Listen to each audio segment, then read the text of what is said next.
guys, welcome to my countryside studio. Here's my floor setup where I do most of my work. We have a carpet made by local weavers. My grandmother really loves their work, so I try not to mess it up. I'll give you a closer look at the situation in a little bit. My desk space with a beautiful view into the pond and our garden with some apple and pear trees and all sorts of greenery. So this has to be my favorite part of the studio, of course. Then I have laid out some of the paintings that I've made while I've been here during this time period. I'll give you a closer look as well. And then we have this red couch as storage, more storage over there. I also have some of my grandmother's art hanging. She makes these beautiful dried flower collages. She's been doing them for many years now. So she picks the flowers here locally, dries them, and then makes collages. And this is my favorite one by her. It's a winter scene. It's really memorable for me as a child to like go outside and just see the snow sparkling everywhere. So I really love this one. It has like brownish dried flowers, as you might, see in winter. Some birch bark, and she even managed to do the sparkle somehow. I can't quite get it on camera. Oh, there, you can kind of see it. So this one's my favorite of hers.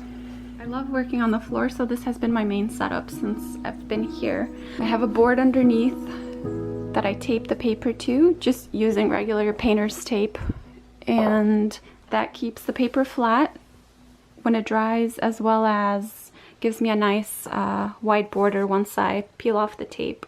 I like to use these type of tube watercolors, so I mix my own colors by adding water to them and mixing them together. My favorite ones have been the Winsor and Newton ones, just because that's the ones I started with when my professor was teaching me how to do the watercolor wash technique in college. So I've kind of stuck to those, but these ones are actually really cool as well. Daniel Smith luminescent, so it adds shimmer to the watercolor, as well as some of them are duochrome, like this one. So it has a couple colors going on in one. I'll show you some of the paintings I've made with these and you'll know what I'm talking about.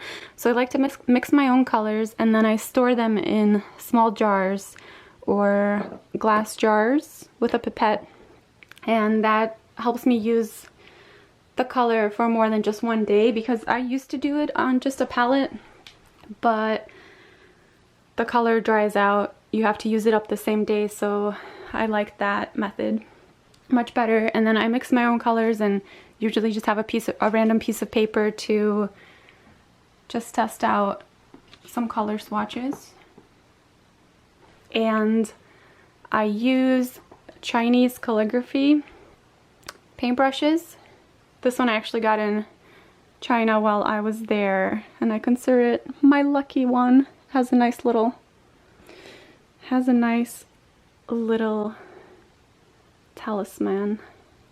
Is that how you say it at the end? So I love this one the most.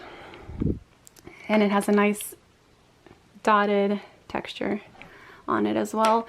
And then I just use a regular foam brush to sort of set the paper with just water at first, prime the paper. That keeps it from bunching up later on. That's my setup.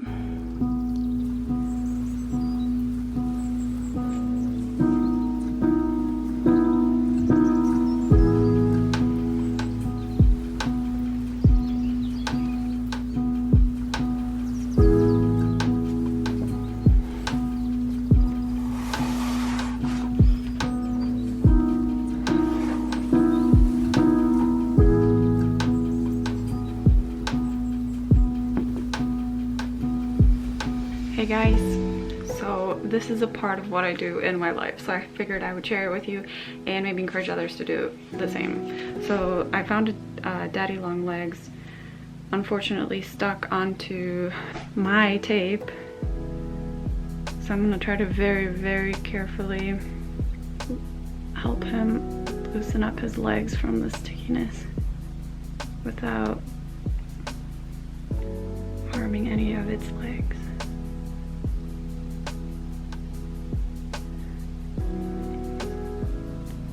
It's working. And he's free. That's all it takes. Whoop. There he is. Happy and alive.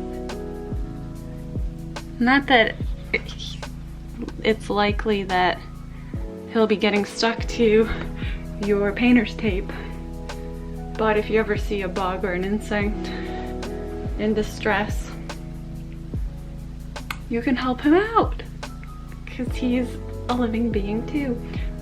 I also rescue flies from spider traps sometimes, and I understand that's a controversial topic because I'm interfering with nature and perhaps the spider, you know, that's their meal. Who am I to destroy their plans? But if I see a live bug or fly like flailing in a spider web and see them being really close to getting eaten alive, do you like how he's just hanging out with me? He's just hanging out. Then I like to rescue them. Or if a bug or an insect, a fly, if they fall into like my glass of water, I like to take them out and put them on a piece of paper towel. So that's what I do in my life. I know it might be strange for some people, but it makes a lot of sense to me. I do have to say a disclaimer that, okay, I'm gonna let this guy go. I am not the best with mosquitoes still. I still have killed some. I even killed one today, actually. But I consider that more self-defense. If they're just like pestering, and ticks. Ticks is the other one that you're supposed to like flush them down the toilet or destroy them. Yeah. Don't kill if it's not self-defense, and save the little guys if you can, if you have the time to. My grandpa dedicated it to me for my art. My work style can be a little messy. Yeah, I just have everything everywhere. So this is a painting I've been working on, or more so it's just been sitting here for a long time. It's pretty big, and I'm starting to add in some of my mark making. I do it with a micron pen, so it's a very fine tipped, kind of like a needle point. I've been thinking a lot about my style, the meaning behind my work, because I don't have a specific intention in mind when I do it, and maybe I've kind of come to understand that that's okay to just have it be its own thing.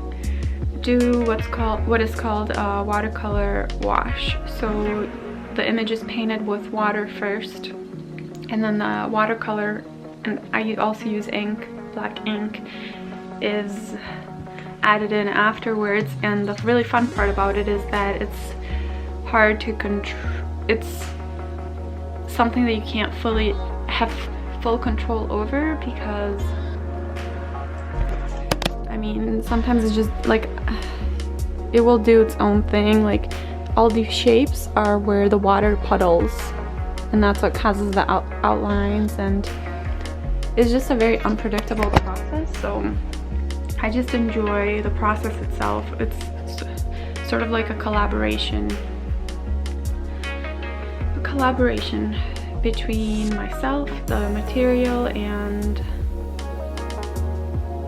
something else, because I feel like sometimes really magical things can come through my work and other people's work. So I have come to the conclusion that it's just a collaboration.